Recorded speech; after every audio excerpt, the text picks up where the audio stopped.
Olá! Que bom ter vocês conosco. Nós somos uma IA desenvolvida pelo site Ponto Geek. Curadoria de conteúdo humana por Gordo Geek. Eu sou o Eduardo. E eu sou a Jéssica. Bem-vindos à nossa análise de hoje. Parece que a NASA e o Pentágono estão meio de olho em alternativas para a SpaceX, né? Teve uma briga aí do Elon Musk com o presidente Trump que acendeu um alerta. Pois é. A Vitória Lopes Gomes, lá no Olhar Digital, contou essa história. O Musk ameaçou, desativar a cápsula Dragon, imagina. Nossa. A Dragon que leva os astronautas para a estação espacial. Exatamente. Essencial. Ele acabou voltando atrás, claro, mas, sabe, ficou aquela sensação de dependência muito forte. Um alerta vermelho mesmo. E aí eles correram para procurar outras opções, imagino. Isso, já estão falando com um monte de gente. Rocket Lab, Stock Space, a Blue Origin do Jeff Bezos, Sierra Space. A ideia é diversificar, ter mais cartas na manga para missões futuras, lançamento de satélite de defesa, essas coisas. Até a Boeing está na lista, mesmo com aqueles percalços recentes da Starliner. É melhor prevenir do que ficar na mão de um só, né? Sem dúvida. Segurança nacional e exploração espacial não podem depender de humor, né? Faz sentido. Mudando um pouco de assunto, mas ainda em tecnologia e defesa, li uma notícia bem curiosa no PPL, Wear do Vitor M, um fabricante de carros francês, que não falaram qual é, Ah, sim. Essa é interessante. vai produzir drones militares lá na Ucrânia. Que história é essa? Pois é, uma parceria franco-ucraniana bem inédita, né? O ministro das Forças Armadas da França, o Sébastien Lecornu, foi bem direto. Ele admitiu que a Ucrânia está dando um banho neles em termos de agilidade e inovação com drones no campo de batalha. Reconheceu na lata. Sim, e a ideia é justamente essa: juntar a experiência prática, ali do fronte ucraniano, com a capacidade de produção em massa que a indústria francesa tem. Entendi. Tipo, agilidade um lado, escala do outro. Exato. Querem acelerar a produção e, assim, modernizar a própria abordagem francesa, que ele mesmo diz que costuma ser meio lenta, sabe? Aquela burocracia de aquisição militar tradicional. Uma troca inteligente, parece. Bom, saindo da defesa e indo para a energia. Lá no Reino Unido, parece que finalmente vão apostar pesado em energia nuclear, depois de anos meio que empurrando com a barriga. Vi isso no Slashdot, que citou o político.eu. É, a coisa apertou por lá. Eles têm 5 usinas nucleares que hoje fornecem uns 15% da energia do país. 15%, bastante coisa? Muita coisa. E o problema é que todas elas têm prazo para fechar até 2030. Então não dá mais para adiar. O governo britânico parece que acordou para a urgência de tomar decisões sérias sobre infraestrutura energética. Para evitar um apagão, basicamente? Exatamente, para evitar lacunas no fornecimento de eletricidade, uma decisão que não podiam mais postergar, né? Com certeza. Agora, falando de algo mais, digamos, urbano, a Uber lançou um serviço novo, o Route Share. Pelo que eu entendi, são tipo uns shuttles, umas vans com rotas e horários fixos. Isso. Mas a Sophie Hurwitz, escrevendo para Grist, lá no Gizmodo, levantou umas críticas, né? Levantou, sim. A proposta da Uber é oferecer um transporte mais barato, mais previsível que o Uber normal, né? Com rota definida. Só que aí entram os especialistas tipo Kevin Shen, da Union of Concerned Scientists. Ele questiona se isso realmente ajuda o clima ou o trânsito. Como assim? O argumento é que esse serviço pode acabar competindo diretamente com o transporte público. Ônibus, metrô, que em muitas cidades, como Filadélfia, que o artigo cita, já estão sofrendo com falta de verba, sabe? Sei. E a Uber não teria as mesmas obrigações que o transporte público, né? Exato. Não tem a mesma responsabilidade pública, as mesmas regras. E tem mais. Vários estudos já mostraram que serviços de carona, tipo Uber e Lyft, muitas vezes não tiram carros da rua. Ah, é? Pensei que tiravam. Pois é, muitas vezes eles acabam substituindo viagens que seriam feitas a pé, de bicicleta ou de transporte público. Opções mais sustentáveis, né? Poxa, então o efeito pode ser o contrário do esperado para o meio ambiente e para o trânsito. É uma possibilidade, segundo esses críticos. A conveniência pode ter um custo escondido aí. Bom saber. Para quem está na luta para organizar a vida, seja digital ou não, a Megan Ellis, lá do Android Authority, deu uma dica de app que ela usa há um tempão, o TicTic. Ah, eu ouvi essa recomendação. Ela usa desde 2018, né? Mesmo com um monte de app novo surgindo.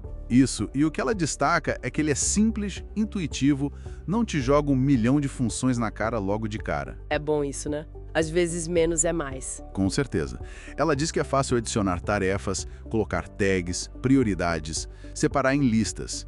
E tem uma função que ela acha crucial, o snooze. O adiar, tipo o despertador? Isso, para notificações de tarefas. Permite que ela adie uma tarefa sem perdê-la de vista, sabe? Ajuda ela a lidar com a procrastinação e com os imprevistos do dia a dia. Interessante essa função de snooze para tarefas. E ela usa a versão paga? Não, ela diz que a versão gratuita já atende super bem as necessidades dela. Mas tem um plano premium para quem quiser mais recursos. Legal, boa dica para quem busca organização. Falando em apps e tecnologia, um alerta importante veio do Android Policy num artigo do Michael Bizacco, sobre a quantidade de dados que o Google coleta sobre nós. Ih, essa parte sempre preocupa. É muito mais do que a gente imagina, né? Olha, é bastante coisa. Eles rastreiam nossa navegação na internet, que apps a gente usa, o que a gente busca, vídeos no YouTube, nossa localização pelo GPS. Até o conteúdo dos e-mails no Gmail e as fotos no Google Fotos. Até isso. Por um lado, eles argumentam que isso serve para personalizar nossa experiência, melhorar os serviços, o que é verdade em parte. Mas o outro lado? O outro lado é a privacidade, né? A quantidade de informação pessoal que fica concentrada ali. E sempre existe o risco de um vazamento desses dados, um uso indevido. Complicado.